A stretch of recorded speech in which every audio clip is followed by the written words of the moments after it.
Perhaps it is one of the few cars that was not made with profit in mind, but rather a social change in the lives of Indians. The Tata Nano became known to everyone as just an ugly and unsafe car, in yet another attempt to popularize the automobile. But in truth, it was revolutionary. In the end, the Tata Nano almost caused a civil war in India. And I'm not exaggerating. There really was almost a war because of it. But how could a story that started so beautifully end up like this? Hello my friends, welcome to another video here on your Automotive Culture channel. It's a pleasure to have you here with me.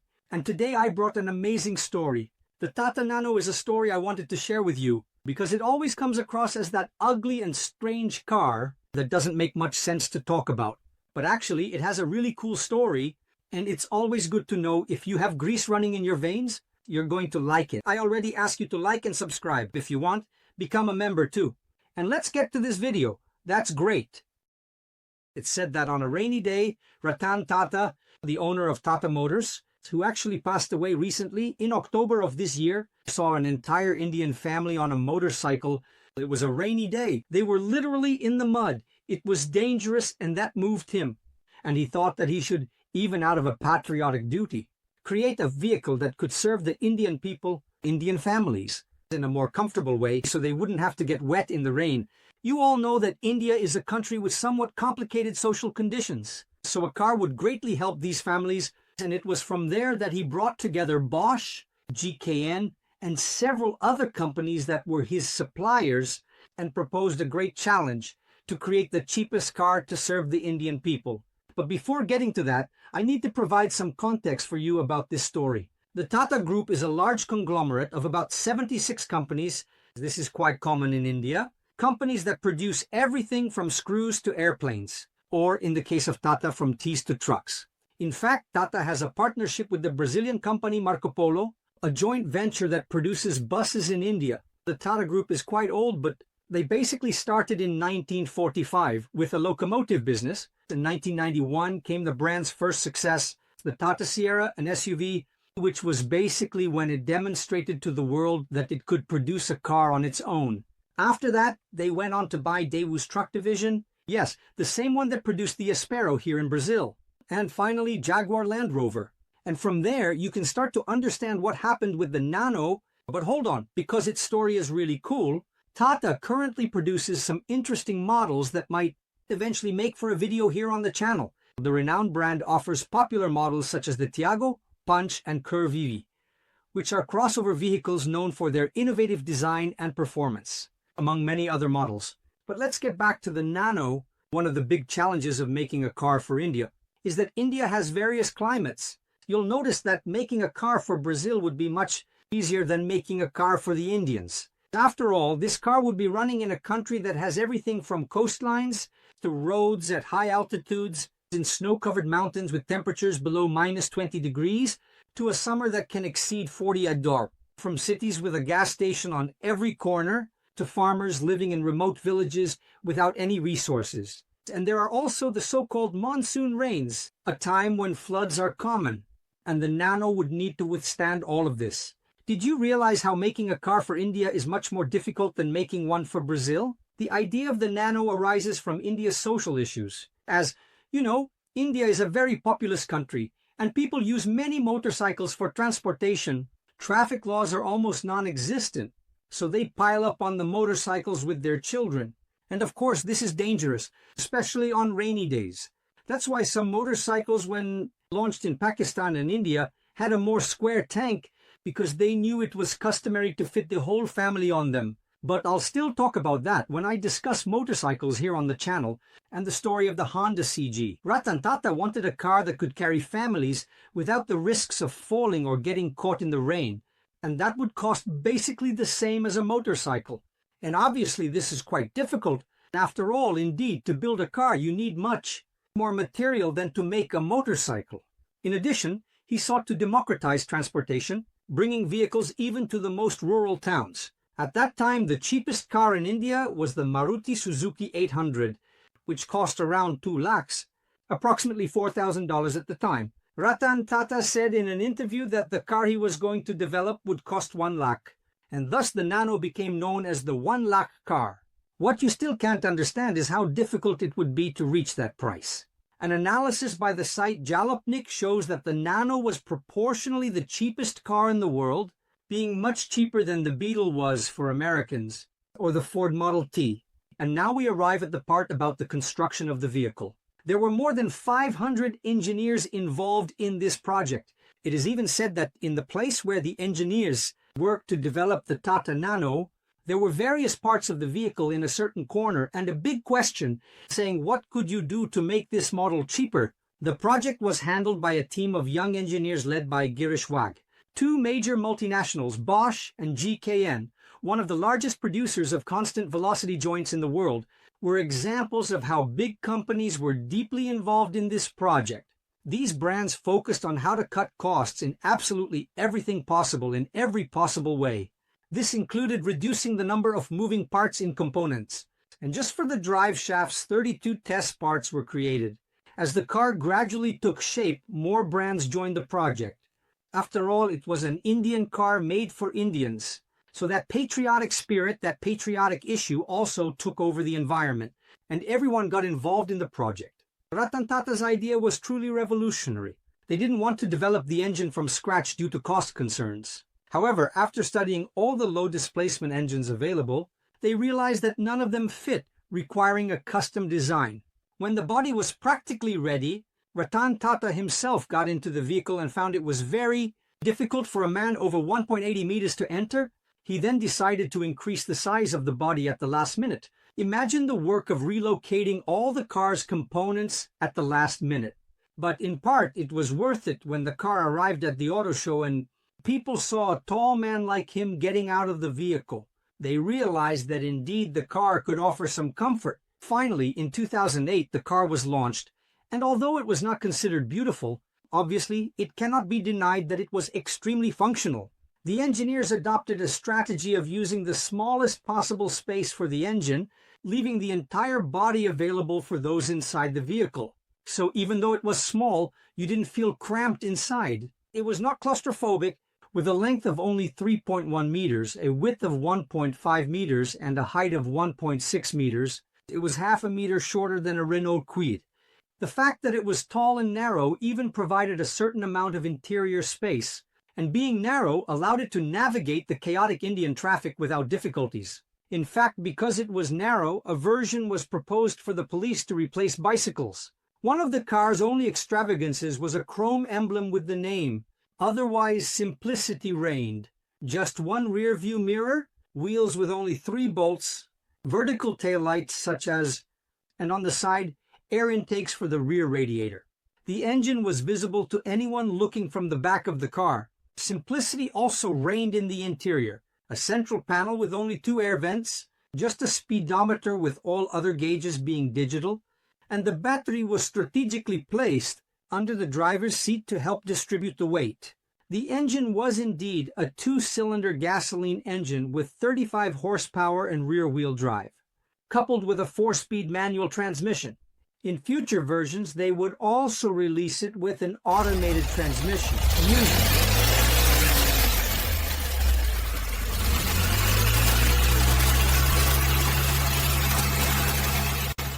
Since 60% of the car's weight was at the rear, power steering was not necessary, as it was just naturally light. Its maximum speed was limited to 105 km/h, but I bet you wouldn't want to go over 80, since, due to the fact that it was very tall and narrow, it became quite very dangerous when reaching those speeds. Still, if you wanted to step on it, it would go from 0 to 100 in 29 seconds. Access to the engine was only possible from inside the vehicle by folding the rear seats, and the brakes were all drum brakes. The vehicle's injection system was made by Bosch. The fuel tank opening was at the front under the hood, just like the spare tire. The total weight was 635 kilo, almost 200 less than a Renault Kwid. This was also achieved because the steel sheets used were extremely thin, which would also compromise the car's safety. The tank initially held only 15 L, later increasing to 24.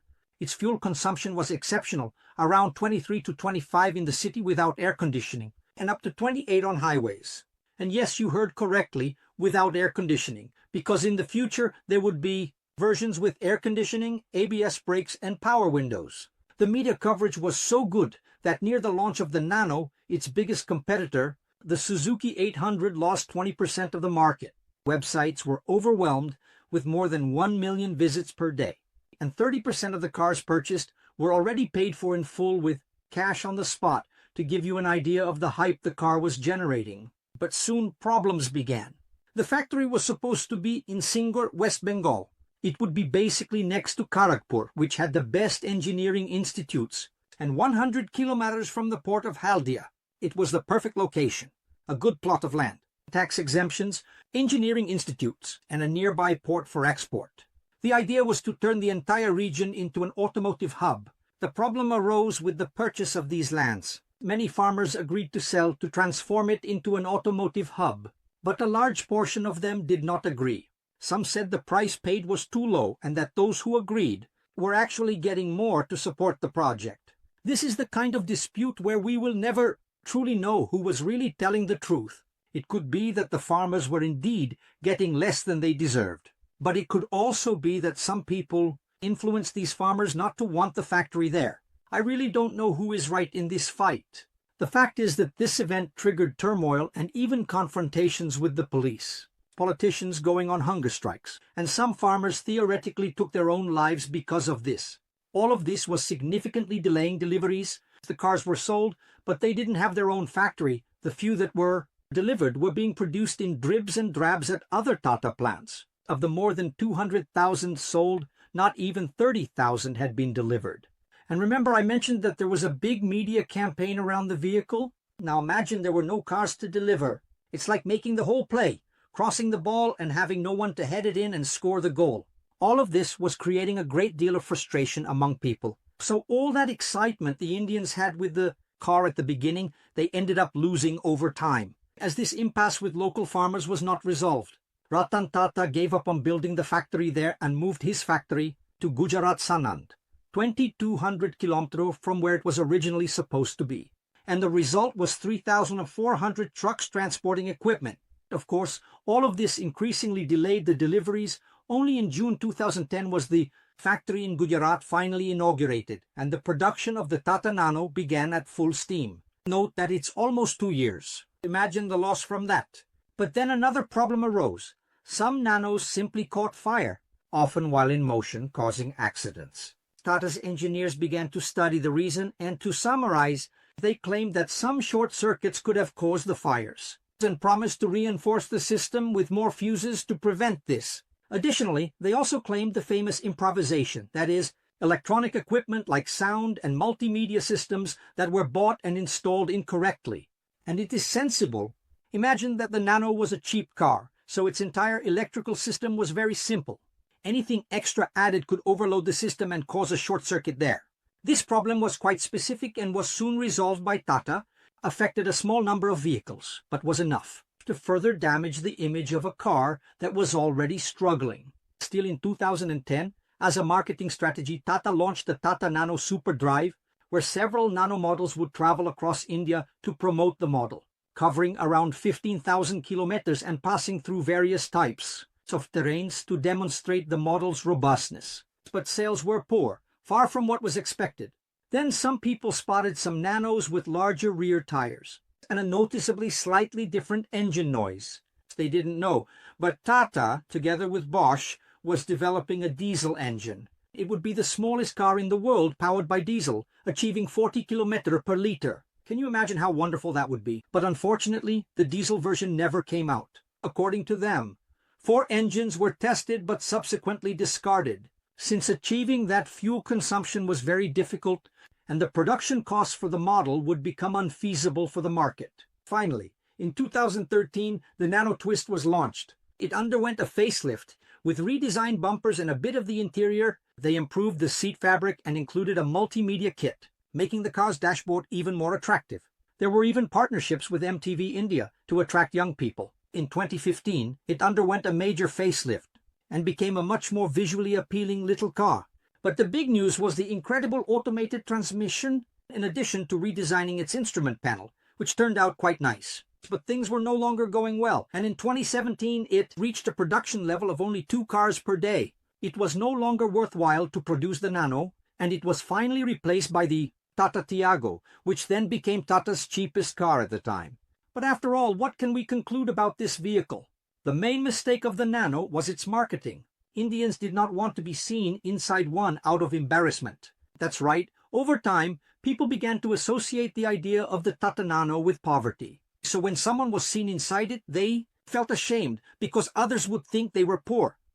Moreover, it didn't take long for people to start associating the fact that the Nano was cheap with being bad. And indeed, it had its setbacks and obviously did not have the best finish in its category. But surprisingly, I found many owners reporting that they were very happy with their Nano, that although it required careful handling due to being tall and narrow, it was quite sturdy. The sales expectations were not met because it ended up costing much more than expected.